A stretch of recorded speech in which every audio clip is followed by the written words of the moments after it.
છોકરીની દીક્ષા માટે પિતા દ્વારા નામદારકોટની અંદર અરજી કરવામાં આવેલી હતી। માતા પિયર ચાલી ગયેલી હતી। માતાએ સતત પ્રેશર કરેલું હતું કે જો તમે દીક્ષા નહીં આપવા દો તો હું પિયર ચાલી જઈશ। જેથી પિતાએ વારંવાર ગુરુ ભગવંતોને માગણી કરી હતી કે મારી દીકરીને દીક્ષા ના આપો, પરંતુ એ અગેન્સ્ટમાં જઈને માતાએ દીક્ષાનું મુહૂર્ત તેના ભાઈ સાથે જઈને સ્વીકારી લીધેલું હતું, જેનાથી નારાજ થઈ પિતાએ નામદારકોટની અંદર અરજી કરેલી હતી અને અરજીની અંદર આજરોજ હિયરિંગ હતા, જેમાં માતા દ્વારા એવું એપ્રિલ પર ડિક્લેર કરવામાં આવ્યું છે કે દીક્ષાનો પ્રસંગ નહીં થાય અને 4 દિવસ આવા કોઈ પ્રસંગો નહીં થાય। બાકીનું હિયરિંગ 2 તારીખે નામદાર કોર્ટ કરશે। કોર્ટનો ચુકાદો એવો આવ્યો છે કે અત્યારે દીક્ષા મોકૂફ રાખવામાં આવી છે ને સ્ટે માટે બીજી ડેટ આપવામાં આવી છે। બસ ડેટ મને ખબર નથી। શું આખો સમગ્ર મામલો અને શું ફરિયાદ તમે કરી હતી? બસ મારી દીકરી નાની હતી એની માટે મારે અત્યારે દીક્ષા નથી અપાવી, એ મેં ફરિયાદ કરી હતી। તમારી વાઈફ શું કહી રહ્યા છે?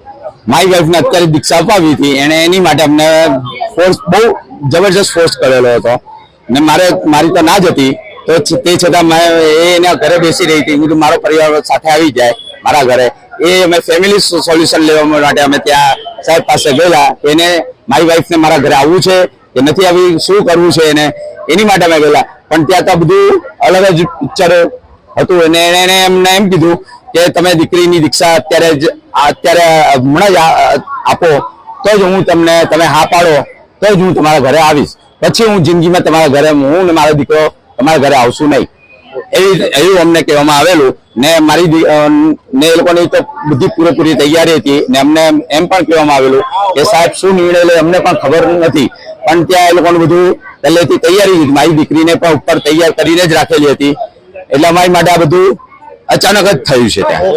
અને પૂજ્ય આચાર્ય ભગવાનને જણાવ્યા વગર જ કોર્ટનો સહારો મારા શ્રાવક સમીરભાઈએ દીક્ષા અટકાવવા ફેમિલી કોર્ટનો આશરો લીધો। અચાનક એમને કોર્ટનો સહારો લીધો છે, અમને જાણ્યા પૂછ્યા વગર। હકીકતમાં આ બાબતમાં કોર્ટમાં જવાની કોઈ જરૂર જ ન હતી। પૂજ્ય આચાર્ય ભગવાન પાસે જઈને પોતાની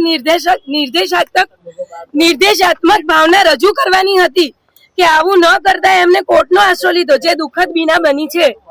તેમ છતાં ગઈકાલે 20/12/2025 શનિવારના મારા શ્રાવક સમીરભાઈએ પરિવાર સાથે પૂજ્ય આચાર્ય ભગવંત પાસે દીક્ષાની ના પાડવા આવ્યા હતા, ત્યારે પૂજ્યશ્રીએ સમીરભાઈને સ્પષ્ટ કહ્યું કે તમારી ઈચ્છા અને સંમતિ હતી, તમે તહતીને દીક્ષાની માટે વિનંતી કરી હતી, એટલે મેં દીક્ષા માટે અનુમતિ આપી હતી। હવે જો તમારી સંમતિ નથી તો હાલ અમારે દીક્ષા આપવાની થતી નથી। આથી દીકરીના દિલમાં દીક્ષાની ભાવના અને યોગ્યતા હોવા છતાં પૂજ્ય આચાર્ય ભગવાનના માર્ગદર્શનથી તહતીની દીક્ષા મોકૂફ રાખવામાં આવી છે, જેની સર્વેએ નોંધ લેવી લી અમી સમીર શાહ એમની માતા તહતીની।